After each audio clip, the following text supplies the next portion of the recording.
gitu. Semua itu kayak kerasa serba buntu, serba susah gitu loh. Tapi setelah saya minta doa orang tua tuh kenapa kok semua itu jadi dipermudah. Kalau ada waktu luang coba telepon orang tuamu gitu. Minta doa restu, minta didoakan lah semoga apa yang kamu kerjakan di sini tuh berkah gitu, dijalankan gitu. Di momen bapak saya itu dirawat di rumah sakit dekat rumah gitu, jadi ngerasa kayak saya bikin apapun itu kayak banyak banget yang hubungi saya. Bunga sama Srona itu saya ngerasa itu berkah buat saya sih kayak gitu sih. Makanya saya ngerasa kayak setelah momennya kebuka itu, setelah saya kayak ngerasa ngobrol sama ibu, saya pengen melukis, saya pengen hidup bisa berkarya, saya pengen membuktikan lah gitu. Saya sujud nangis-nangis di depan ibu saya gitu.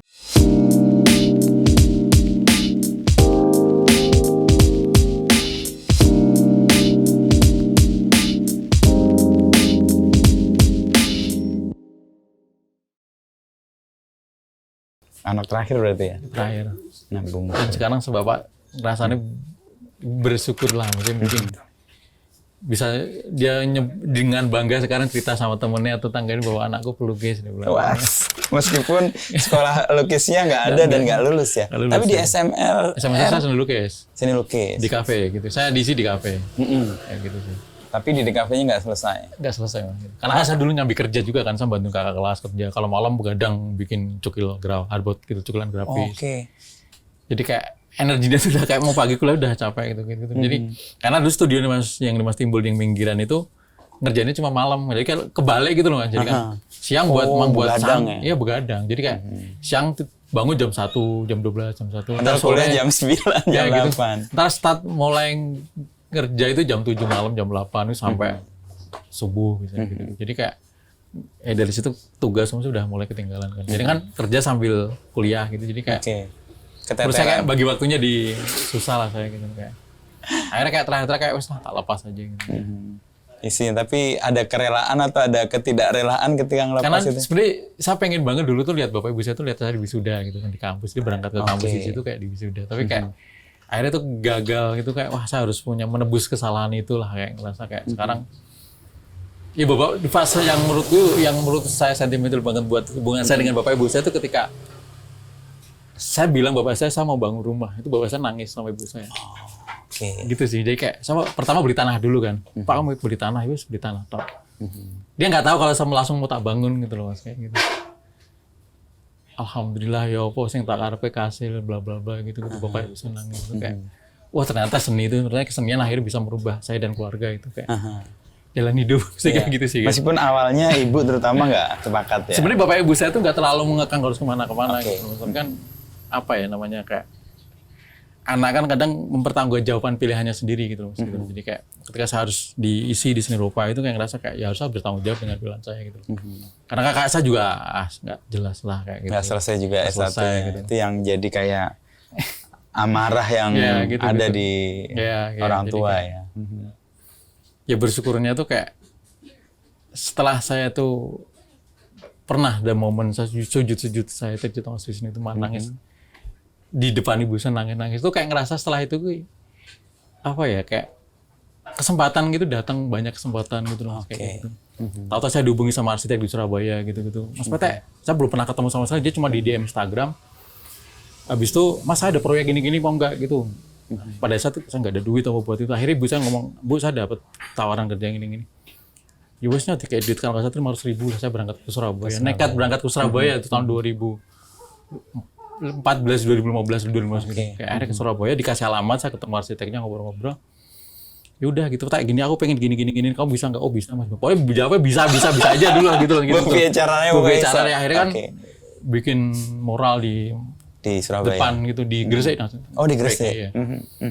Kayak gitu dan itu nominalnya cukup lumayan. Jadi kayak ngerasa kayak wah gitu. Jadi kayak itu pas bapak mulai udah mau pensiun bilang gitu, aku wis pensiun, saya wis gede-gede nganu dhewe lah jadi nggak sateng gitu. Kata saya kalau ngomongin keluarga itu dia bisa kayak sentimental menurut saya gitu. Iya. Kan saya di background keluarga yang semua jadi ya serba pas-pasan lah masih nggak dapat banyak privilege dari orang tua gitu harus berusaha sendiri semuanya gitu. Ya gitu. Dan hubungan dengan orang tua kan agak jarang terutama dengan bapak ya karena gitu, jarang ketemu. Jadi cuma tahu kan kerjaan saya tuh dulu setelah lulus kuliah itu kan kayak nganggur apa udah gitu. Jadi kayak wah habis itu kayak ya wes saya juga habis itu jarang pulang jarang apa jadi gitu kayak momen-momen dia sebelah tahun-tahun 2014, 2015 segitu-gitu. Makanya saya ngerasa kayak setelah momennya kebuka itu, ya itu setelah saya kayak ngerasa ngobrol sama ibu, saya pengen lukis, sampai saya hidup bisa berkarya, saya pengen membuktikan lah gitu. Saya sujud nangis-nangis di depan ibu saya gitu. Ibu saya cuma ya wes kayak muga-muga apa setak karepe kasil aku iso kurisan dongokke apa semua jadi kayak. Jadi restu wah orang itu menurutku jadi setelah itu kayak berpintu tuh kebuka gitu Mas. Kayak gitu sih. Jadi kayak bapak saya habis itu lebih cair gitu, dia telepon, "Mbok mulai gue jarang mulai apa." Ke Jakarta Di Jakarta kan masih telepon saya gitu. Saya ini bapak ngerti pesen untuk karepe terserah kamu ngapa. Sing penting kowe seneng lelang aku nih lah gitu jadi kayak. Dan sampai sekarang nih ya, ada gitu-gitu penerimaan. Gitu. Tapi menuju penerimaan itu kan fasenya panjang kan? Mas, panjang. Mas Petek sendiri membagi fase sampai akhirnya orang tua bisa menerima dan Petek mendapat kayak pintu yang dibuka karena restu tadi itu di mana aja?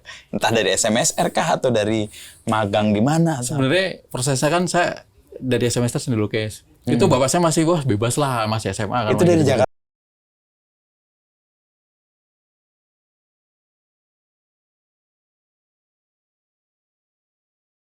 Masih ya, anak SMA masih bingung Mas ini ke depannya seperti apa, itu saya juga belum tahu kan gitu. Jadi kayak ngerasa kayak ngobrol sama kakakku apa gitu kayak saya masuk di kafe, akhirnya masuk di kafe lah, masuk di kafe. Kakak kedua apa yang pertama? Kedua kan di sini juga kan. Oke. Tapi nggak selesai juga. Nggak selesai juga gitu kan.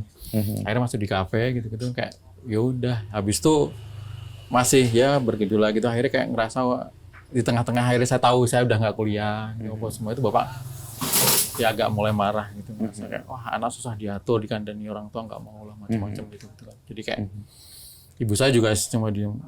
Ya akhirnya saya mulai jarang pulang ke rumah gitu-gitulah. Terus ya saya mulai jarang-jarang ke rumah itu kan saya bekerja juga gitu Mas, dulu kerja sambil kuliah. Dan pada petik pembuktian lah ya. Gitu-gitu. Karena kan saya dulu kalau menjadi bapak itu ngerasa kayak pulang nih malu gitu loh rasanya gitu Mas. Takutnya nanti di rumah cuma kayak jadi ngapa gitu. Karena saya ngerasa dulu setelah kuliah saya tuh kayak berusaha banget saya nggak minta orang tua gitu loh. Ketika kuliah. Gitu. Jadi pun nggak punya uang pulang ke rumah nih. Ibu saya tanya, punya duit enggak gitu. Punya. Walaupun nggak punya tetap bilang aja punya terus gitu. Itu gitu. Mentality yang hebat. Iya gitu. Jadi kayak di kafe gitu sambil kuliah tahu-tahu ada tawaran promosi produk lah di kaos. Kayak gitu akhirnya ya semua tak ambil gitu. Jadi kita jadi nawar-nawarin produk ke orang-orang di jalan-jalan. Kayak gitu-gitulah Mas. Jadi kayak masanya itu menurutku kayak akhirnya sekitar 2015 itu saya pameran di Surabaya kan bareng teman-teman terus sebenarnya saya juga dari sekian banyak teman itu sebenarnya saya yang awalnya tuh nggak masuk gitu loh. Karena kan yang bikin itu adik kelas saya 2008 saya 2007. Tapi ikut. Tahu-tahu tuh dihubungi bro, melu pameran gelem murah gini kan. Oh ya oke siap gitu. Akhirnya ikut. Justru malah di pameran itu saya paling karya saya yang dikoleksi gitu kayak gitu. Ya itu dari situ sih bener-bener kayak saya pulang ke rumah. Saya cerita sama ibu saya dapat karya saya laku gini. Ibu saya nggak percaya, serius iya bu gitu. Terus ibu saya langsung nangis. Ibu sekarang tahu apa yang kamu pengen, yang kamu cita-citakan selama ini gitu loh. Akhirnya kayak gitu. Jadi saya nangis sujud ke ibu saya gitu. Kayak.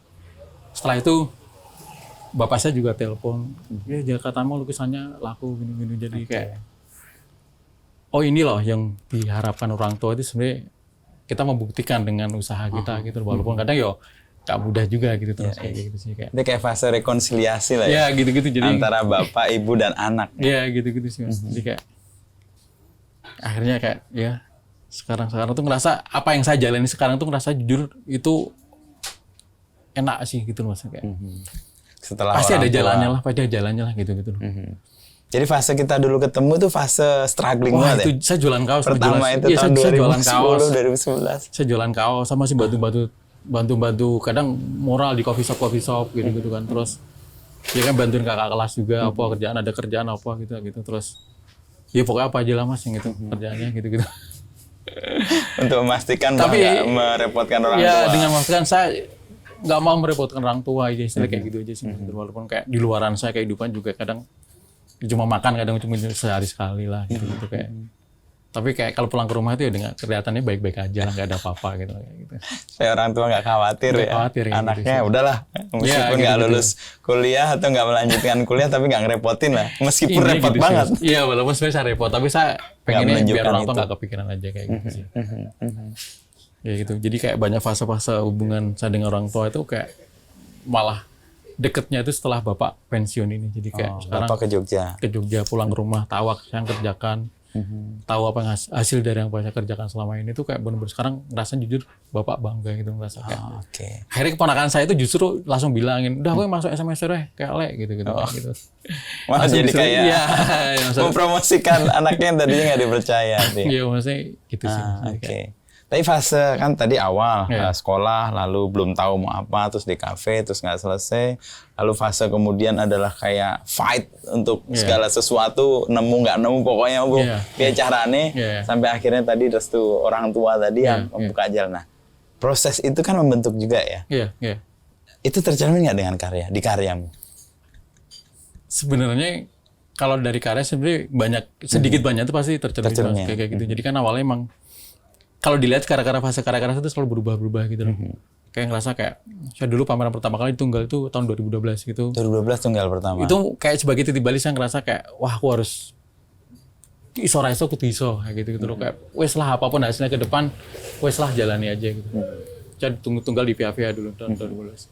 Akhirnya kayak dari 2012 15 terus itu kayak fasenya tuh selalu berubah gitu. Bertumbuh ya. Karena ngerasa kayak saya tuh bikin karya tuh orangnya gampang bosenan gitu Mas. Saya pengen karya itu terus dinamis bergerak gitu. Kayak mencari terus aja mencari sesuatu yang menurutku jadi kayak pencarian aja gitu loh kayak gitu sih. Jadi biar karya tuh kayak selalu ya bergerak mencari dan ada konteksnya juga kan sebenarnya gitu, ketika itu dibuat ada apa gitu sih. Jadi kayak sekarang di era sosial media itu jadi kan referensi sekarang ya jawaban dari lihat baca berita referensi macam-macam gitu jadi kayak bisa memperkaya idenya ide dalam berkarya juga. Ada satu karya yang waktu itu kita obrolin tentang kuda itu Ilmu dan kemudian mukanya kan itu tentang amarah sebenarnya itu dikoleksi sama dia kolektor dari Surabaya. Dia bilang Mas kayaknya saya bisa bikin cuma satu ini aja, setelah itu kan saya nggak bisa Mas bikin itu. Karena itu saya pamerin dulu di Taman Budaya Jogja kan gitu. Jadi kayak karena itu sebenarnya saya cuma bisa bikin itu aja, setelah itu kan saya nggak bisa bikin fase-fase yang karya-karya yang benar-benar kayak coret-coretan gitu, cuma udah coret gitu kayak. Nggak tahu dulu saya kepikirannya cuma kayak ya banyak hal gitu yang nggak bisa saya tumpahin akhirnya kayak keluar di situ. Keluar gitu kan sebenarnya saya lukis kuda dulu, objek kuda gitu, tapi kan emang saya malam-malam gitu sebelum itu saya coret-coret itu semua gitu, kayak akhirnya udah saya buat pameran gitu.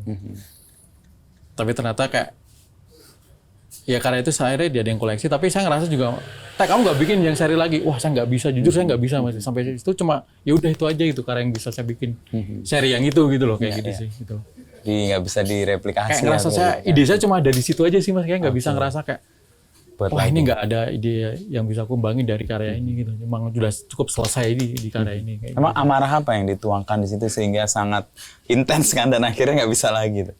Ya banyak sih menurut saya gitu ya tentang amarah, maksudnya tentang kayak situasi dan kondisi pada saat itu gitu. Itu tahun berapa Teh kira-kira? Itu 2019. Sebenarnya itu merespon isu sosial politik pada saat itu sebenarnya gitu kan, kayak chaos banget menurut saya kayak gitu. Jadi kayak ya merespon itu aja sih kayak gitu karya. Jadi karya yang kayak emang udah nggak bisa saya bikin lagi gitu loh kayak gitu. Karena itu energinya didatang di saat itu aja ya. Pada saat itu aja sih Mas gitu. Ada elemen-elemen yang sering gue kenal itu kan ada elemen-elemen masa anak-anak gitu tokoh-tokoh atau permainan-permainan yang kita dulu mainkan dan itu jadi sosok yang nonjol dan kemudian menjadi elemen di karya-karya itu. Apa sebenarnya yang mau disampaikan dengan itu? Itu sebenarnya kan lebih ke apa ya, kayak ya pengalaman masa kecil juga sih Mas, kayak gitu kan, suka dulu suka film kartun, baca komik macam-macam, kayak akhirnya kayak ya itu kayak kita memanggil aja siapa yang udah kita dulu ingat ya, minati dari kecil gitu. Akhirnya kayak tapi ide-ide itu kan semakin saya kembangin terus gitu. Dan malah saya dulu fase yang kayak nggak pernah ada figur karakter kartun apa itu, saya pernah ada fase yang kayak kuda, saya bikin kepalanya bunga-bunga, kayak bunga-bunga cuma kayak kelihatan kakinya apa gitu sih kayak. Tapi itu kan terus bergerak gitu. Dan untuk pameran selanjutnya pun saya udah nyiapin karya yang udah seri baru lagi gitu, jadi kayak gitu. Itu tanda dinamisnya ya. Gitu. Karena saya orangnya bosenan aja gitu, kayak ngerasa kalau gitu-gitu aja yang ngerasa kayak pastilah sih kayak gitu. Ketika kita bisa bikin karya yang terus bergerak, berubah-ubah itu ngerasa ide itu semakin kreatif menurut saya gitu loh. Jadi kayak nggak monoton aja gitu loh, kayak gitu sih. Kayak Saya juga tidak mau mungkin sampai tua mungkin cuma bikin Itu gambar aja. bunga, saya juga nggak mau juga gitu, gambar astronot gitu, saya juga nggak mau juga. Tapi bunga kayaknya elemen yang hampir selalu ada ya. Iya, sebenarnya bunga itu kan emang sebagai titik balik 2020 saya bikin seri bunga itu kan kayak sebenarnya apa ya, bunga itu sebenarnya sebagai simbol saya kayak gitu, simbol sesuatu yang kayak di era sosial media kan sesuatu orang kan pengen menampilkan sesuatu yang cuma baik-baik aja gitu. Kayak seseorang bisa menjadi dirinya yang bukan seseorang bisa menjadi orang lain Yang bukan yang bukan dirinya. dirinya sendiri kayak gitu sih. Jadi dia bisa menjadi siapapun gitu loh di era saat ini gitu. Ya, ya. Jadi kayak cuma yang ditampilkan tuh hal-hal yang kayak Yang indah-indah indah aja, cuma yang kelihatan bagus-bagus. kakinya, kadang ada kelihatan mata, tangan gitu. Tapi semua terbalut dengan bunga gitu, istilahnya kayak gitu. Konsep yang saya buat kayak gitu sih. Ya, ya, ya. Kayak gitu terus. Kayak akhirnya bikin seri-seri selanjutnya astronot itu gitu. Jadi kayak kalau astronot mulai pandemi saya bikin gitu kan. Ya, astronot ya. Yang ngerasa kan dulu kan kayaknya ada imajinasi saya itu ngerasa kayak wah seru nih bikin orang untuk meninggalkan bumi karena mungkin ngerasa bumi udah terlalu banyak virus atau banyak hal-hal yang bikin Membuat orang kita jadi ketakutan. ya nggak safe gitu ya. Gitu. Jadi kayak orang ada pelatihan hidup di Mars apa gitu. Jadi ngerasa wah bikin astronot kayaknya Itu eranya menarik nih. Elon Musk Ya gitu kan. yang bermimpi ke Mars dengan pesawat yang bolak-balik itu. Iya.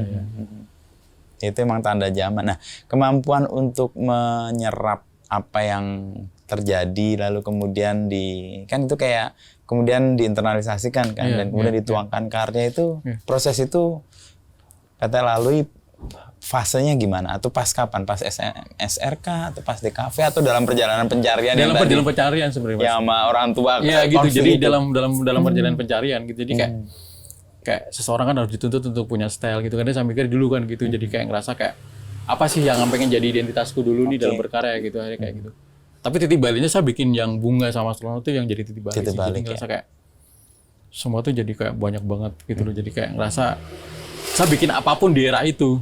Wah ada yang koleksi, bikin apapun ada yang koleksi. Sampai saya juga kadang wah ini kok bener-bener luar biasa menurut saya gitu-gitu. Jadi kayak pas itu kan 2021 kalau nggak salah bapak saya juga kena serangan jantung gitu kan. Terus saya juga pada situ bapak harus disontek gitu dengan kayak gitu loh Mas. Jadi kayak disuruh dengan pengancar darah gitu biar jadi dari penyumbatan gitu. Jadi dan itu ternyata juga biayanya lumayan gitu. Jadi saya ngerasa kayak saya sampai bilang sama dokternya kayak wes pokoknya biaya apapun berapapun saya akan bayar, nggak usah khawatir. Nah di momen bapak saya itu dirawat di rumah sakit dekat rumah itu, jadi ngerasa kayak saya bikin apapun itu kayak banyak banget yang hubungi saya. Jadi ngerasa kayak itu ngerasa saya kayak bunga sama astronot itu saya ngerasa itu berkah buat saya sih kayak gitu sih. Akhirnya kayak ya gitu, saya kayak ngerasa tahu-tahu saya bilang Pak saya mau beli tanah, bangun rumah. Itu kayak ngerasa kayak ya dari itu bunga sih, dan astronot itu itu sih Mas. Di era pandemi itu malah justru kayak gitu. Jadi ngerasa itu era setelah ibu memberi restu dan kamu bersujud meminta restu untuk sesuatu yang kamu perjuangkan. Iya, karena ngerasa dan dipersilahkan ya. Itu penuh misteri sih Mas. Itu kayak udah kuasa Tuhan sih menurut saya gitu. Jadi kayak itu pengalaman personal banget pasti. Instagram saya tuh bener-bener langsung saya upload tuh langsung ada Mas karya baru ya Mas, ada karya baru apa gitu. Dan itu sampai sebelum tidur Mas ada karya baru apa dan itu kayak ngerasa menurut saya tuh kayak berkah luar biasa menurut saya. Ya aneh sih menurut saya, kalau dipikir secara analog itu kayaknya aneh, tapi kok ya bisa gitu. Ya, padahal fase sebelumnya tuh strugglingnya luar biasa gitu. Jadi ngerasa kayak dari yang menurut saya itu kayak susah payah semua itu kok ngerasanya kok ya buntu susah gitu. Tapi karena aku jadi waktu semua itu dipermudah gitu loh Mas. Sangat kaget ketika gue mau beli kaos dan lo datang untuk menyerahkan gue. Wah gila nih senimannya datang ke gue itu. Tapi itu memang fase struggling banget itu ya.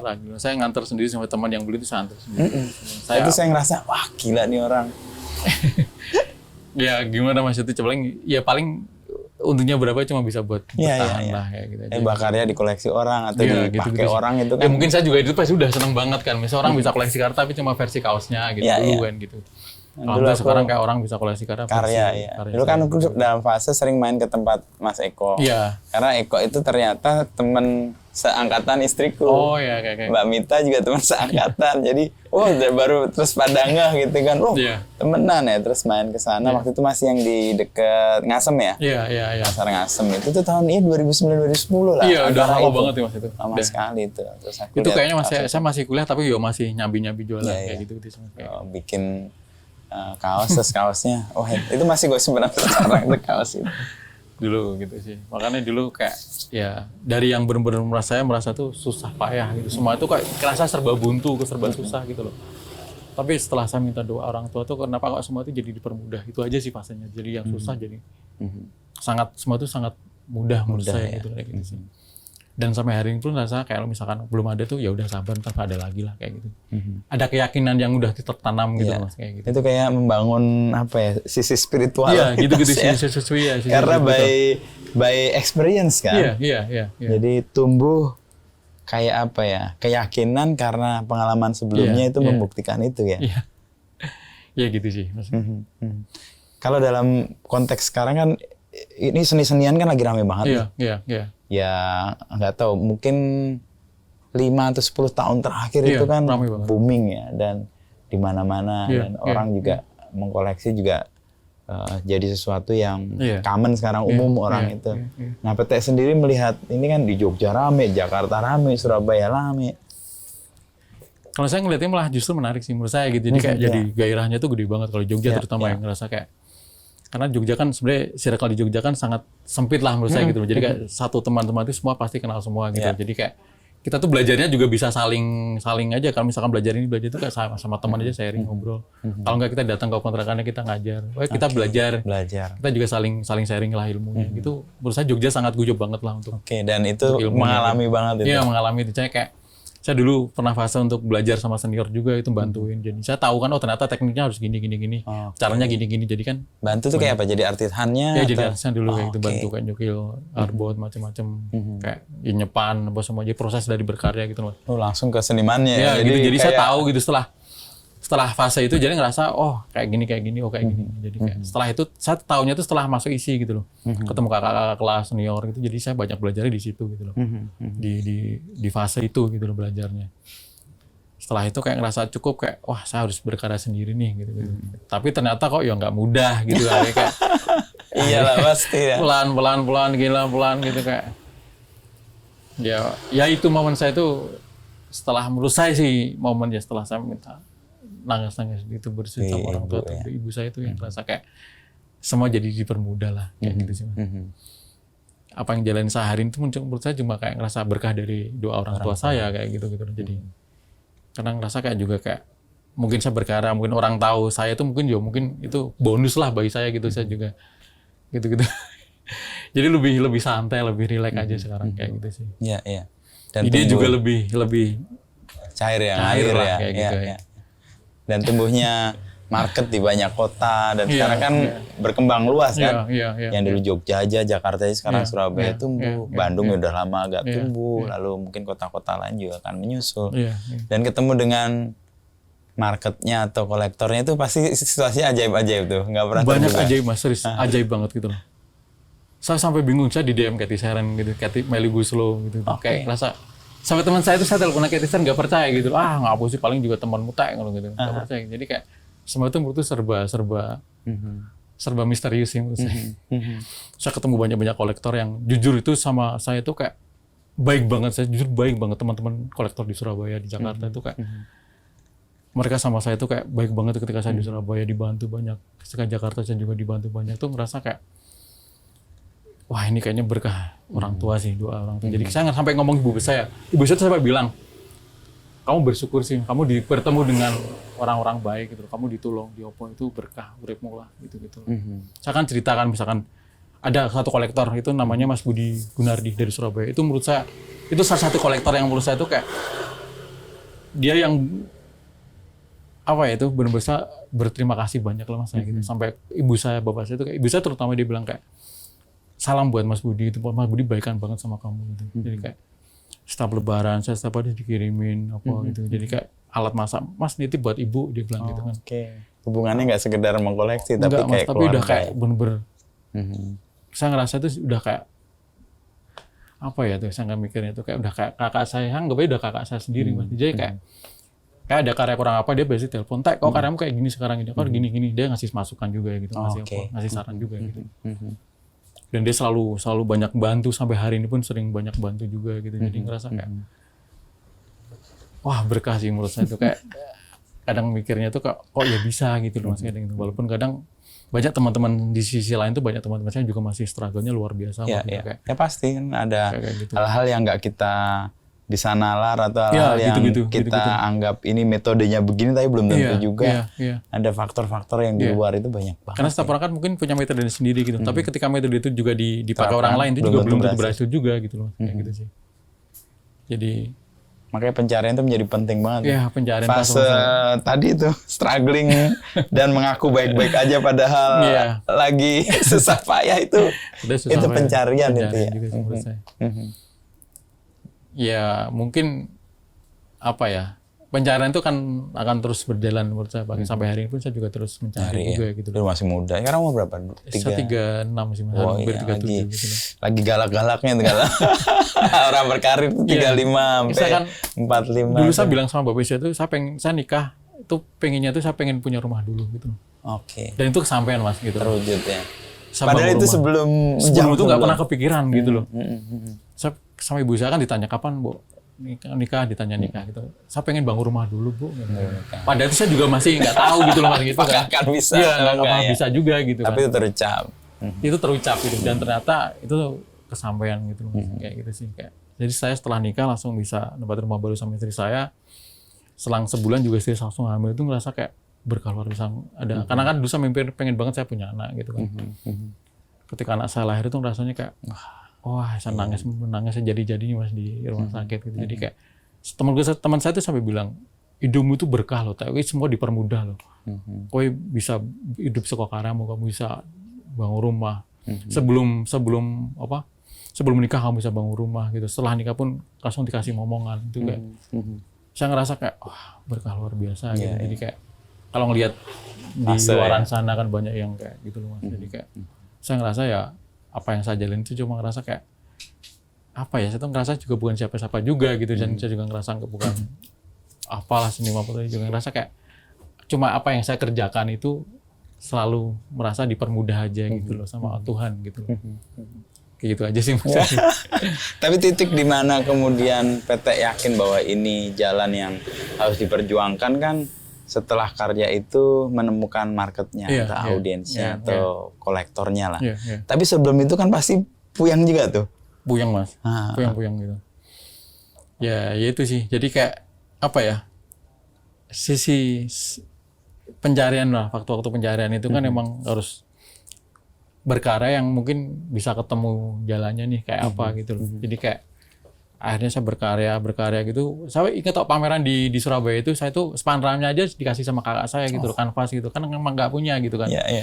Cat juga cuma pas-pasan, cuma ada seadanya lah, warnanya juga cat di rumah, kayak nggak banyak gitu kan. Akhirnya kayak ya udah dengan media seadanya itu saya bikin pameran di Surabaya, ternyata ada yang malah itu yang dari situ kan. Saya pulang ke rumah cerita, Bu, karena saya ada yang koleksi laku gini-gini. Ibu saya nggak percaya gitu loh. Baru saya ceritain gitu, barulah dia nangis, saya nangis. Jadi ngerasa kayak, oh ini loh yang kamu cari selama ini, yang kamu perjuangkan selama ini. Ya, gitu sih. Ya, karena proses PT sendiri kan tadi SMSR ya, terus kemudian mencari, diisi, lalu kemudian berhenti di tengah jalan, lalu kemudian menemukan fase dan restu dari orang tua, mengubah, kayak membuka jalan banyak ya, dan rasa hidup ini kayaknya berkah banget ya. Itu kan kayak kemudian mendorong sesuatu pasti buat PT sendiri. Apakah dorongannya itu? Apakah ya ini kayaknya gue harus banyak berkontribusi nih ke adik-adik kelas misalnya, atau komunitas kah, atau apa hal yang selama ini juga secara nggak langsung kan membesarkan dan mendidik kan? Ya akhirnya saya sering bantu saya teman gitu, misalkan saya sharing ilmu saya, misalkan ada adik kelas saya datang ke rumah ngobrol ke studio gitu. Rumah sekarang jadi studio sekaligus. Studio di bawah studio. Rumah punya studio. Di bawah studio, di atas kan kamar gitu. Jadi kayak 2 lantai kan. Jadi kayak kalau ada kan di kelas itu saya datang ke rumah itu, ya saya share semuanya, saya buka gitu. Saya nggak ada yang satu tutupi gitu. Itu pengalaman seperti dulu Iya Pete gitu, mendapatkan saya ilmu kasih ini, kan? tahu sejujur-jujurnya apa yang saya kerjakan, saya jalani, dan saya lakukan gitu. Caranya kayak gini. Semua saya share semuanya gitu loh. Nggak khawatir atau nggak? Saya nggak pernah ada rasa khawatir Mas gitu. Sama sekali saya nggak pernah gitu. Karena ngerasa kayak apa semua itu udah diatur sama Tuhan lah gitu. Nggak ada yang perlu dikhawatirkan sih menurut saya gitu.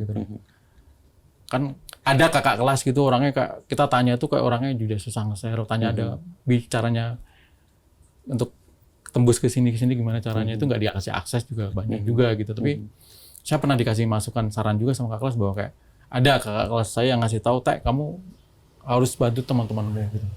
Kalau kamu bisa jalan apa, teman-teman harus juga bisa juga gitu. Kamu share semuanya, nggak usah kamu tutupin, kamu bantu pokoknya kayak gitu. Jadi tuh saran itu yang sampai saya pegang sampai saat ini gitu loh Mas. Jadi ngerasa kayak nggak pernah ngerasa khawatir sih gitu kalau orang gitu. Jadi ngerasa kayak dia semua udah atur, semuanya udah ada yang ngatur gitu. Jadi kayak ya sekarang saya sama temen tuh sering sharingnya ya kayak gitu misalkan kayak Di studio banyak. di studio saya main ke teman-teman juga gitu kayak ya teman-teman deket lah, kita sering sharing semuanya tuh saya ini. Ya ada yang kayak berhasil juga apa semua itu bisa ketemu jalannya juga gitu kayak gitu sih. Nah itu di Jogja sih memungkinkan ya untuk gitu melakukan langkah-langkah kayak gitu ya, karena kan dekat. Jogja mungkin sempit juga sih Mas jadi, dan kayak orangnya juga sangat-sangat enak sih menurut saya, teman-teman circle saya, pertemanan saya itu loh, itu orangnya sangat-sangat enak lah buat sharing ilmu, sharing apa ya, sharing ilmunya tuh kayak lebih cair aja sih, nggak ada perlu ditutup-tutupin atau dikhawatirkan gitu loh. Gitu. Ada penyesalan nggak Teh nggak menyelesaikan kuliah, padahal orang tua juga pengen, dan mimpimu kan datang ke ISI adalah mengantar orang tua datang pas wisuda. Jujur saya menyesal sih Mas. Menyesal karena saya jujur menyesalnya tuh saya nggak bisa bawa ibu saya tuh lihat saya di wisuda gitu. Ada anak terakhir nih, anak ketiga. Karena dua kakak saya juga kuliah nggak ada yang lulus juga. Akhirnya kan ketiga harapannya di PT. Iya, ketiga-tiganya tuh kuliah semua tapi nggak ada yang lulus. Jadi kayak ngerasa kayak wah kasihan nih bapak ibuku gitu, lihat anak-anaknya nggak ada yang itu. Akhirnya kayak itu ya jadi motivasi yang luar biasa buat saya gitu, kayak pengen ngebuktiin aja sih Mas ke orang tua. Meskipun nggak lulus dan nggak mengantar orang tua di wisuda, tetapi itu. Karena fasenya kan juga kuliah udah nggak lulus gitu, wah ini gimana caranya harus bisa membuktikan lah sesuatu ke orang tua gitu. Itu jadi motivasi yang paling besar menurut saya gitu Mas. Dan itu kayaknya lebih gede dibanding kalau kamu mungkin lulus kuliah tuh. Iya mungkin saja, mungkin. Iya ya, karena kan itu kayak energinya ngumpul kan, energi gede banget sih kayak gitu. Dan mencari itu. Iya. Energinya yang saya simpen itu jadi ngerasanya jadi gede banget pas fase-fase pengen wah harus berbuat sesuatu lah gitu. Dan saya ngerasa kayak wah ini seni rupa yang bisa memberi jalan buat saya untuk mengubah semuanya gitu loh. Dan alhamdulillahnya ya semua diberikan jalan lah gitu.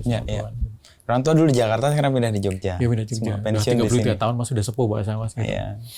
Sekarang di rumah kan, kalau rumah kan dekat, jadi kalau sore kan sering bisa ke rumah ngomong cucu gitu, anak lihat anaknya gitu kan. Oh itu kemewahan orang tua sih, lihat anaknya gitu. Deket, dan kemewahan anak deket dengan orang tuanya. Karena saya nggak tega sih kalau jauh gitu, ngerasa kayak hati kecil saya bilang bahwa wes tau ki jaganan bapak ibumu gitu loh. Wes nggak usah jagain bapak ibumu. Jadi ngerasa panggilan dari dalam itu ngerasa kayak untuk itu ya. Itu gitu loh. Jadi ngerasa kayak bapak bisa kan udah sepuh semua. Jadi ngerasa kayak wah ini harus saya jaga nih, kayak sampai kapan pun saya ngerasa bisa harus tak jagain sampai kayak gitu. Itu kayak panggilan di dalam diri ya. Yang saya yakin jadi ngerasa kayak ketika mau pameran Bu saya pasti cerita Bu sama pameran tunggal di Jakarta gitu, saya pameran gitu, sama pameran apa gitu saya cerita. Saya selalu minta doa berkah gitu. Saya kayak mau pameran tunggal kemarin di Jakarta gitu, terus pameran lain-lain itu kayak selalu doain ya Bu ya semoga lancar apa semua itu kita doain semua. Saya selalu sekarang membiasakan dengan itu gitu Mas, kayak gitu.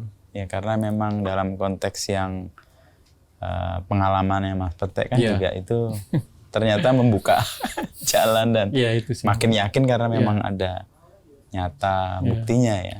Ya akhirnya jadi banyak hal-hal yang menurut saya itu misterius banget lah gitu. Yang itu kalau dipikir-pikir di secara matematis gitu kayak nggak mungkin gitu kayaknya gitu. Tapi kok ya mungkin bisa terjadi itu gitu. Namanya misteri itu dalam hidup, kita juga kadang-kadang oh dia jalannya gini, gue coba jalan ini kok nggak ketemu. Iya. Atau gue jalannya beda kok tapi malah ketemu. Iya, jadi setiap orang mungkin bisa menemukan jalannya sendiri kan gitu loh Mas gitu loh. Apapun jalannya, seperti apapun pasti akan ketemu lah. Gitu. Sekarang membagi, kan hidup nih kayaknya enak banget dalam tanda petik ya. Gue nggak ngalamin sih, dekat dengan orang tua, menikah, punya studio, anak di situ, istri di situ. Itu kan menyenangkan sekali. Seni bisa digarap dengan suasana menyenangkan kayak gitu. Kadang-kadang kan orang butuh kesakitan-kesakitan tertentu tuh. Itu gimana? Ya, karena kan sebelumnya kan emang dulu sama pacar saya kan juga long distance kan, misalnya kayak LDR, long distance relationship. Jadi kayak istri saya di Bali, di Jogja gitu. Terus bapak juga dulu pas awal saya pacaran masih di Jakarta. Jadi kayak sekarang akhirnya bisa kumpul. Gitu. Nah itu jadi kayak apa ya gitu. Saya mikirnya kayak ya mungkin lebih ke saya ngerasa karena saya ketika berkarya dikelilingi orang-orang yang menurut saya itu berharga buat saya gitu, keluarga gitu. Jadi ngerasa kayak energinya selalu ada aja sih Mas gitu. Kayak gitu. Kayak semangatnya, motivasinya untuk berkarya terus itu kayak selalu menyala lah di dalam. Iya. Jadi ya apa ya, maksudnya kalau sama itu ya menurut saya emang kemewahan sih buat saya gitu. Karena mungkin itu harapan dari orang tua juga gitu. Karena kan pengen dulu mungkin bapak punya pengalaman gitu ketika jauh dengan keluarga itu rasanya seperti apa gitu kan, akhirnya kayak sekarang dekat. Saya dekat gitu, makanya dulu bilang kayak semoga ya bikin rumah yang deket aja sama rumah bapak ibumu itu sepuh-sepuh kayak gini, biar deket lah gitu. Akhirnya bapak kan ternyata sering sakit-sakitan apa, jadi kayak semakin saya nggak tega nih kalau jalan jauh gitu.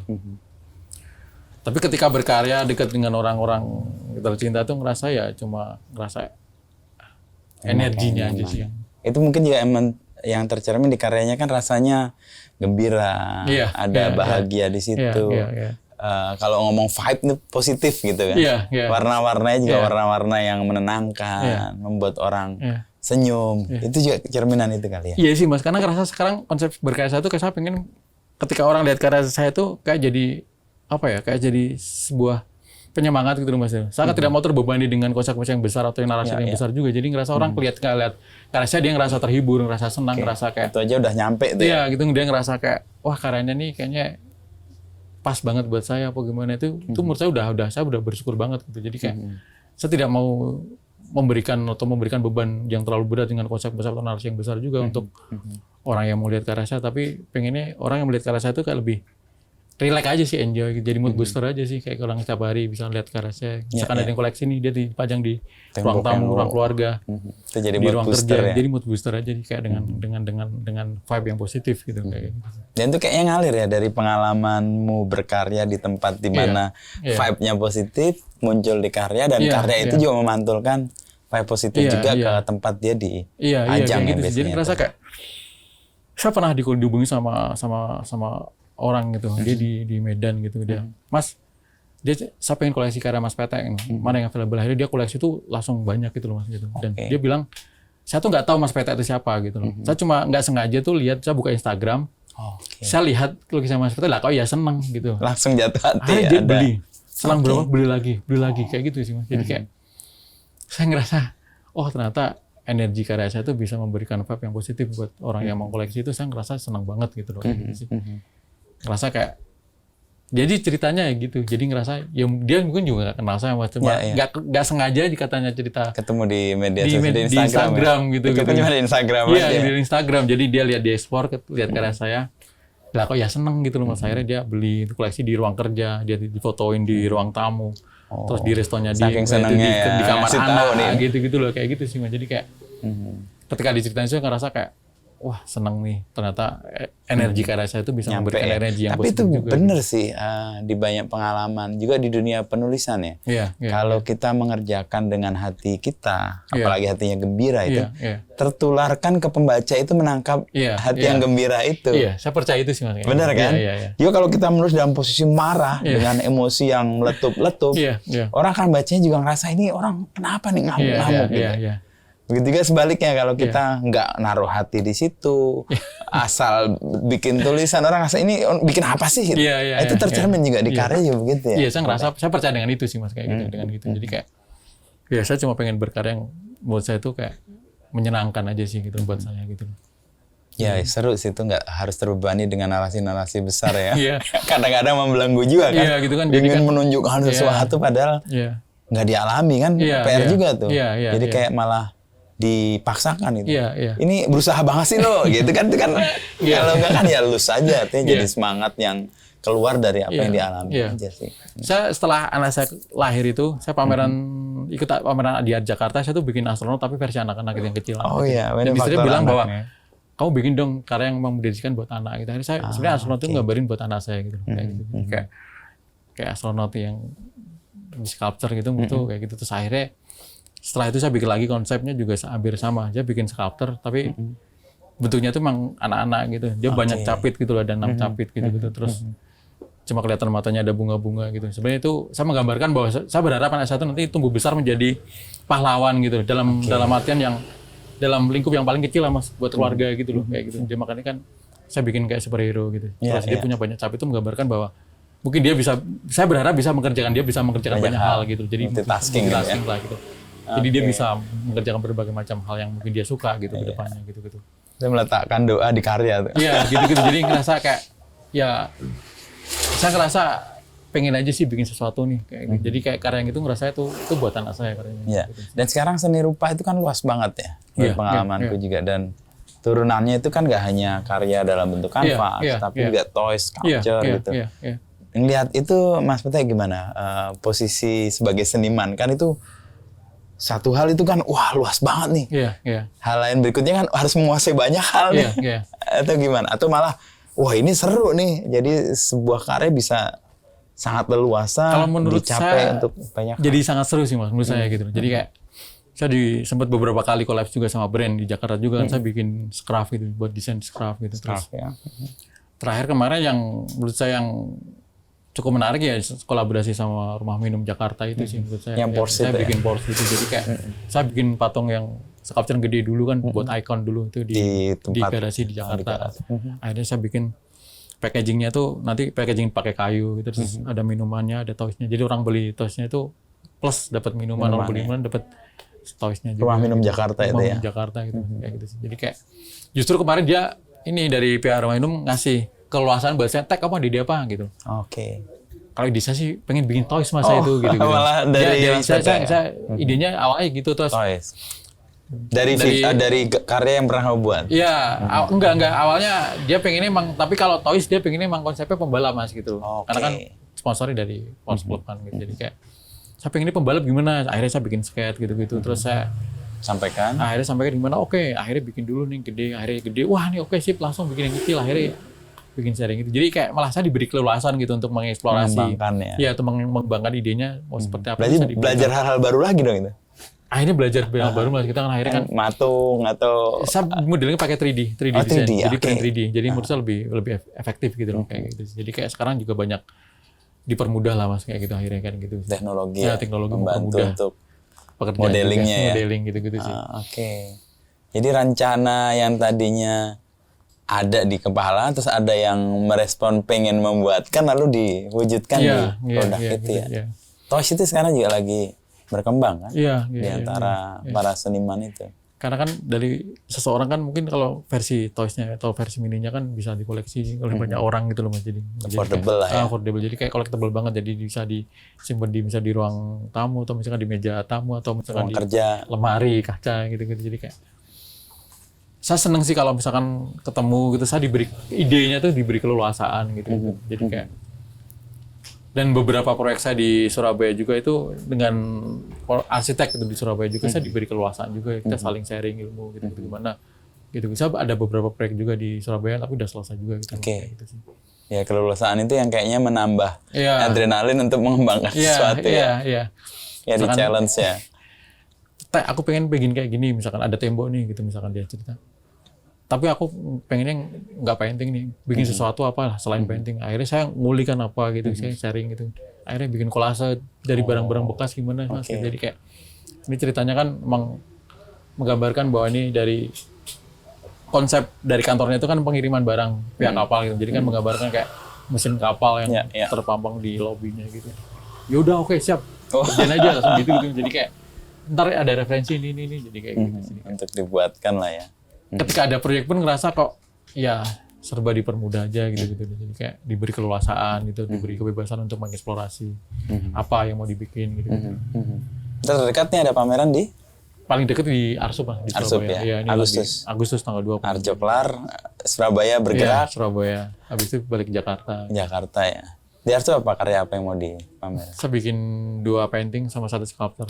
Oh, sculptor. Gitu, 1 sculptor. Jadi kayak pengennya kan, ini versi terbaru sih untuk paintingnya gitu. Jadi kayak kemarin kan ngerasa kayak, wah ini harus bikin sesuatu yang baru nih, biar orang juga ngelihatnya kan nggak, istilahnya biar nggak bosen juga gitu. Jadi kayak, ketika mendapatkan atau mendapatkan ide baru atau mendapatkan kayak apa ya, style baru lagi yang mau dibikin tuh ngerasa itu mah jadi, saya ngerasa excited deh, semangat banget tuh mas. Kayak gitu sih, kayak ketika kita senang banget tuh rasanya kayak wah Energinya nggak habis-habis ya. Iya kayak gitu sih. Tapi ketika ngerasa kayak kalau udah monoton tuh kayak wah kok kayak gini terus kayak gini kayak gitu. Akhirnya itu ya saya belajarnya juga sama teman-teman sama kelas juga sharing-sharing gitu. Kamu harus mulailah ini sharing-sharing macam-macam itu, akhirnya ya harus selalu harus terus berusaha untuk mencari terus itu kebaruan. Dan menyenangkannya kakak kelas murah hati ya. Iya, kebetulan saya dapat circle yang menurut saya tuh baik banget sih mas gitu. Dan itu tertular dengan adik kelas juga kan. Gitu-gitu. Circle Jadi, itu ya udah gua dimudahkan. Iya. Ada baiknya dan kayaknya harus memudahkan juga orang lain. Orang lain gitu sih. Maksudnya kayak makanya ketika ada kelas tanya tuh, Mas Pak aku diajari kayak gini, saya sharing tuh semuanya, saya buka semuanya gitu loh. Karena sampai cara-cara gimana tuh saya share semuanya gitu. Karena istri saya bilang, kamu kalau ilmu, kamu jangan pelit gitu loh. Bantu juga teman-teman, kalau misalnya apa, kamu bantulah kayak gitu. Makanya saya nggak pernah ada khawatir itu semuanya, nggak ada sama sekali. Saya pernah ada kutipan ini. Sesulit apapun hidup yang kamu alami, jangan mempersulit hidup orang lain. Ya mungkin itu. Kalau bisa malah permudahlah, itu jalan untuk mempermudah kesulitanmu ya. Kadang-kadang gitu tuh benar juga.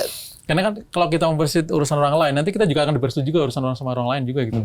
Kalau kita mau permudah, pasti urusan kita pasti dipermudah sama orang lain. Kalau saya percaya dengan itu gitu loh. Jadi kayak ya saya bersyukur sih maksudnya saya di Jogja tuh berkaryanya tuh di Jogja dengan vibe yang keseniannya yang luar biasa gitu loh. Dan menyenangkan. Energinya sangat-sangat besar sekali di sini. Benar. Gitu.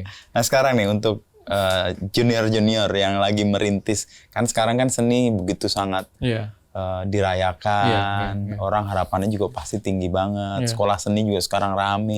Di kafe aja kita lihat tuh diisi penuh banget. Di kafe gitu. jurusan favorit mas. Ya makanya terus seni bahkan yang murni pun juga orang pada masuk. Apa yang bisa Petek sampaikan kepada Petek di usia 18-20-an yang waktu itu sedang mencari juga dan sekarang anak-anak ini. Ya, saya ngerasa kayak buat teman-teman misalnya di kelas saya ini ngerasa kayak ya berproses itu emang nggak mudah gitu. Tapi yang jelas harus dijalani apapun hasilnya. Kalau saya gitu sih mikirnya. Jadi berproses apapun gitu ya udah emang itu jalannya dulu yang harus dilalui gitu loh. Entah itu hasilnya seperti apa itu ngerasa kayak yang penting udah diperjuangkan dulu gitu loh. Prosesnya yang kalau penting saya, filosofi saya kayak gitu, jadi ngerasa kayak semua itu harus saya perjuangkan dulu lah gitu. Apapun hasilnya ntar pikir belakangan aja lah kayak gitu. Ya gitu sih, jadi kayak ya sekarang teman-teman gitu yang berproses lah berkarya gitu ya udah kita jalanin aja lah fasenya kita hidup masing-masing. Optimalnya gitu. Ya semaksimal mungkin gitu loh. Pasti ada satu titik pasti ntar ketemu kok jalannya kayak gitu aja sih. Asalkan juga masih terus berkarya. Terus mencari ide-ide kebaruan, mencari hal-hal yang selalu ingin dicari aja gitu, terus-terusan gitu pasti ketemu lah. Tapi untuk membimbing ketekunan itu atau keteguhan bahwa ya gue berproses, gue ingin melakukan terus dengan optimal karena pasti suatu saat akan ada hasilnya. Nah kalau nggak datang-datang terus apa yang membuat itu bisa bertahan Tek? Itu kan kalau Petek kan mungkin mengalami ya fasenya sampai 2015 kemudian adalah kebuka. Kalau yang panjang nggak kelar-kelar nih gimana nih caranya? Nah itu juga banyak mas, Jogja kayak gitu juga banyak kan kasusnya gitu. Jadi ngerasa kayak, nah itu juga kadang saya juga kadang bingung juga mas Erik seperti apa gitu. Jadi ada teman sih bilang, Mas aku gimana caranya ya misalkan biar ketemu jalannya, bisa biar karyaku bisa direspon market gitu. Jadi bilang, ya saya pernah bilang bahwa kamu kalau ada waktu luang, kamu teleponlah bapak ibumu, minta doa restu, minta doakan. Saya pernah bilangnya malah itu mas, masakan yang kasih gitu loh. Karena saya bukan pengalaman bersama. Iya, saya nggak ngasih kayak kamu kayak gini, kamu kayak saya ngasih kritik macam saya nggak gitu loh. Justru masa kayak kamu udah oke kok. Kalau misalnya cuma kalau ada waktu luang coba telepon orang tuamu gitu, minta doa restu, minta minta didoakan lah semoga apa yang kamu kerjakan di sini tuh berkah gitu dijalankan gitu. Justru mah saya yang kasih tahu yang itu Mas gitu loh. Karena secara teknik udah bagus. Iya gitu loh. Maksudnya kayak Karyanya saya juga udah. Ini kayaknya ada sentuhan non teknis yang harus gitu loh. diberikan. Hal-hal yang non teknis. Dan itu by experience-nya. Ya mungkin Pete, gitu. Jadi ngerasa kayak anak isi kan kalau secara teknis mereka mereka udah tahu semua lah Mas. Tekniknya udah luar biasa kan. Jadi kayak saya mah justru kasih sarannya itu gitu loh Mas. Tapi gitu. itu yang tipikal anak seni sih. Biasanya dia mengambil jurusan itu kan biasanya konflik dengan orang tua. Ya, dengan jelas. Atau tidak ada restu atau tidak ada kesepakatan dari salah satu dari dua orang tua itu. Sehingga dia pergi dengan marah atau... Nah, itu umum sih pengalaman. Karena juga banyak teman saya tuh kayak sampai dia tuh ngerasa sampai beberapa tahun nggak pulang tuh. Karena saya juga dia tuh ngerasa kayak takut kalau pulang juga nanti malah jadi kepikiran orang tua gitu. Kayak dia taunya tuh di Jogja baik-baik aja gitu. Padahal sebenarnya sangat-sangat seperti dirimu dulu tuh ya. Gitu cuma dia cerita gitu. Saya udah hampir 2 tahun nggak pulang ya Mas. Kemarin kebetulan malah justru banyak pandemi kemarin dia banyak yang nggak pulang juga. Tapi padahal kondisinya pas itu juga lagi sangat-sangat sulit berat juga, sulit gitu. Tapi dengan cara itu dia tidak ingin menambah beban orang tua. Nah gitu sih. Tapi pada saat yang bersamaan dia juga struggling juga kan. Luar biasa gitu. Itu fase-fase kalau di perkembangan itu fase krisis awal usia 25-an. Saya ngerasa ya mungkin umur 27 gitu menurut saya menjadi kayak umur yang menurut saya itu jadi kayak titik balik gitu loh. Mungkin banyak hal yang ini bukan kita udah harus menentukan nih apa yang kita jalani. Mau diperjuangkan ya. Harus kita perjuangkan nih kayak gitu. Jadi kayak umur 27 tahun tuh ngerasa kayak jadi wah ini tonggak lah kita harus memilih apa yang kita pilih dengan konsekuensinya lah gitu. Resikonya. Saya dulu ngerasa kayak oke, aku harus milih seni rupa lah. Apapun hasilnya udah saya siap. Oke, saya siap gitu. Itu dulu modalnya itu dulu gitu Mas. Keteguhan yakin gitu kayak ya. Yakin aja sih kayak udahlah jalani aja lah gitu. Pasti yakin lah gitu. Cuma ngerasa kayak ya cuma semangat sih modal saya juga ngerasa modal semangat doa orang tua itu aja kayak. Yang kemudian menemukan hal yang nggak terduga ya. Gitu dan sih. Dalam perjalanan itu meneguhkan dan ngerasa wah ini bener yang gue pilih ketika gue 27 tahun. Karena mungkin orang tua kan cuma pengen butuh bukti kan dari anaknya. Kita apa yang dia kerjakan, anaknya ternyata udah bisa menghasilkan dari apa yang dia kerjakan, apa yang dia sukai gitu. Mungkin orang tua udah lega, udah senang gitu. Gitu sih. Ya kelegaan orang tua sih itu membuat kayak mandiri anaknya dan anaknya ya nggak tahu ini ego orang tua atau ego anak bisa dibanggakan lah dalam tanda petik ya. Bisa diceritakan itu orang tua kan sesederhana itu berbeda kejadian sih kalau buat saya gitu. Jadi ngerasa kan dulu saya masih jarang pulang gitu kan. Bapak kalau misalkan pas lebaran itu kan selalu tanya sama tetangga sama saudara anaknya kerja apa gitu pada. Wah itu susah. Nah, itu pada jawaban menurut saya pasti. Saya dulu kan di rumah kan lantai 2. Bapak kan ada tamu-tamu saudara apa tetangga di bawah. Kalau ngobrol pas lebaran kan kedengeran saya di atas. Anaknya gitu. Wah anaknya semua susah diatur, ngeyel kabeh, nggak ada yang mau nurut sama orang tua. Aduh itu denger langsung. Saya denger itu ngerasa kayak, wah ini kayaknya harus tahu sih. Akhirnya sekarang semua itu jadi bener-bener kebalik gitu. Ketika lebaran tanya kayak, bapak dengan bangga nyebut anaknya tuh jadi pelukis gitu, seniman. Gitu. Bapak saya nggak wah bapakmu itu, bapak sekarang nyebutnya itu seneng anaknya bisa jadi pelukis lah kalau lebaran, nyeritain ke tetangga. Dan bahkan merekomendasikan, udah kamu SMS-an aja gitu. Ya sekarang bisa lihat orang tua dengan bangga menyebut anaknya, wah anak saya pelukis itu udah menurut saya udah senang banget sih mas menurut saya gitu. Dari yang dulu kayaknya dia kok, wah serbanya susah tapi sekarang bisa membuat orang tua bangga itu ternyata menurut saya itu jadi lega. Sebagai anak tuh saya ngerasa kayak senang aja sih mas gitu loh. Bisa membuat bangga orang tua. Orang tua juga menjadi pulih ya dalam tanda petik kan yang tadinya penuh emosi atau ketidakpuasan gitu. Nggak tahu sih, karena ngerasa saya orang tua tuh apa ya? Kalau saya tuh ngerasa ngelihatnya kayak lihat orang tua bapak terutama ya bapak kan berusaha kerja di Jakarta gitu loh. Bapak itu kalau siang itu dia kerja di pabrik itu gitu. Kalau malam itu bapak masih ngojek gitu loh. Masih ngojek sampai malam gitu. Saya tuh tahunya bapak itu pulang ke rumah dia pakai jaket gitu loh. Di belakangnya ada gambar motor gitu, orang naik motor, ada kumbang malam. Saya tanya ibu saya, jaket apa? Bapakmu kan kalau malam ngojek pulang kerja tuh. Saya nangis ke kamar, saya nangis gitu loh. Wah segini memperjuangkannya ya gitu loh. Kayak wah saya harus bisa jadi kayak itu yang jadi motivasi yang Momennya membalik ya, dan kemudian jadi energi yang besar ya. Saya tahu bapak saya ngojek aja loh setelah pulang kerja itu. Saya setelah pulang ke rumah gitu, saya tahu gitu loh, bapak saya pulang ke rumah, tahu bapak saya kalau setelah kerja itu ternyata kalau nggak lembur tuh masih ngojek. Saya ke kamar tuh saya benar-benar nangis, serius nangis gitu, maksudnya gitu.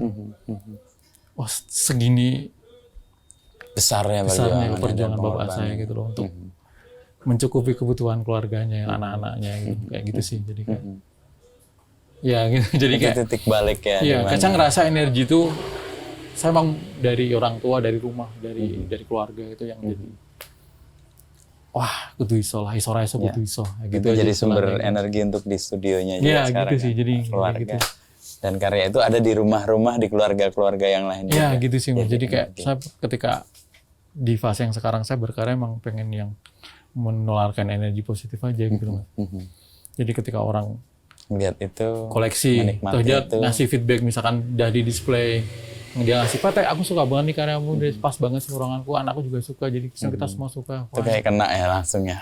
Kita bahagia banget gitu. Itu jujur tuh saya senang banget rasanya gitu. Oh, saya kayaknya itu aja cukup gitu loh menurut saya gitu loh, masih gitu cukup gitu loh. Saya nggak harus seperti yang apa seperti kayak itu menurut saya udah lebih dari cukup gitu. Iya.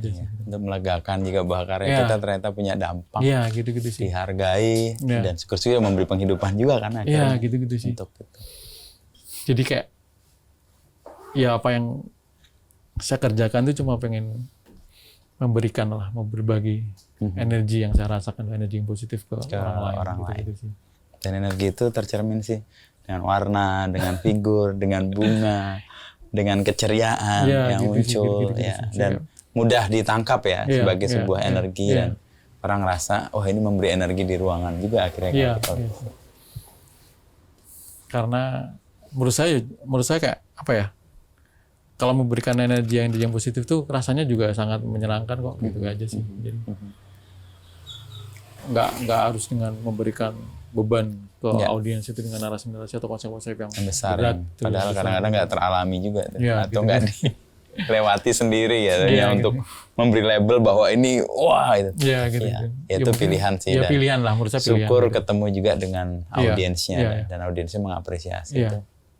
Pilihan setiap orang kan pasti berbeda lah mas. Tapi ini saya baru ketemu nih, seniman relasi dengan orang tua dan relasi orang tua itu menggerakkan energi yang besar untuk intinya itu sih kalau saya gitu loh. Jadi kayak cuma ngerasa apa yang saya jalani saat ini gitu, kebudayaan saya jalani saat itu kayak karena relasi dan orang tua yang itu dengan terjadi orang tua, gitu. Kayak meskipun ada konflik di awal-awal ya. Iya, konfliknya pasti banyak lah gitu loh. Tapi ternyata saya ngerasa kayak bapak ibu saya itu di masa tuanya itu bisa ngerasa bangga dengan anaknya, itu menurut saya udah sangat-sangat cukup banget gitu, lebih dari cukup gitu. Apalagi ketika lebaran dengar di lantai 2 bapak ngomong ya zaman-zaman itu pasti menurut saya jadi tekanan juga gitu. Jadi makanya dulu pas kalau ada ngumpul keluarga itu kadang saya pergi gitu. Jadi kayak supaya nggak ikut denger ya. Yang denger gitu sih.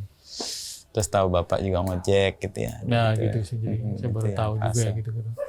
Ya, thank you Mas Pete. Siap Mas. Sharingnya, dan saya merasa hangat ini dalam konteks dapat energi positif dan ingat lagi orang tua, ingat lagi relasi dengan anak. Karena kalau itu kita perjuangkan dan memberikan kekuatan dalam konteks energi tadi, itu kan mendorong kita untuk melakukan banyak hal yang positif juga. Karena menurut saya hidup itu kalau misalkan hubungan baik dengan orang tua itu kayak dipermudah aja sih. Apa ya Mas? Kayak ngerasanya itu tenang loh hidup. Kita menjalani itu kalau misalkan kita tuh berbakti sama orang tua gitu. Itu saya ngerasa kayak hidup tuh kok rasanya ya enak aja gitu, mengalir aja enak gitu, semua dipermudah, itu nggak ada yang dipersulit gitu. Iya. Kayak jadi jauh dari halangan-halangan kalau misalnya gitu. Karena rezeki kita, hidup kita kan mengalir dari orang tua, bukan lahir dari orang tua. Kalau kita menisbikan itu atau menolak itu. Iya, kalau saya ngerasa kalau misalkan kita nggak berbakti berani sama orang tua atau misalkan durhaka sama orang tua, tuh ngerasa kayak banyak kesialan pasti dalam hidup gitu loh kayak gitu. Dan itu saya takut banget gitu loh. Saya nggak bisa, saya takut banget. Saya cuma pengen berbakti sama orang tua, pengen menjalani hidup dengan tenang, dengan damai, dan semua dipermudah gitu. Apa yang dapat itu ya bisa buat keluarga semuanya gitu loh. Itu aja sih menurut saya gitu. Jadi kayak apa yang pilihan, kebetulan mungkin saya di seni rupa tuh jadi pilihan saya dan akhirnya saya diberikan kemudahan di sini itu saya. Karena restu dan dukungan dan doa orang tua tadi ya. Ya bersyukur lah. Sebenarnya saya bisa bersyukur aja sih kayak gitu aja sih. bersyukur dan berbagi tadi. Ya, gitu sih, berbagi, Dengan bersyukur berbagi. Junior atau Iya, teman-teman komunitas atau skena lah itu. Ya, Skena seninya satu lah circle gitu. gitu. Oke. Nuhun Mas, Siap. Tete ya. Mas Wisnu, terima kasih banyak. Wah, ini podcast paling berani nih, malam banget nih kita sampai jam 10 lewat berapa. Thank you Siap, waktunya siap. dan kerepotan yang dibuat karena Sama-sama, kegiatan Mas. ini. Siap, terima kasih.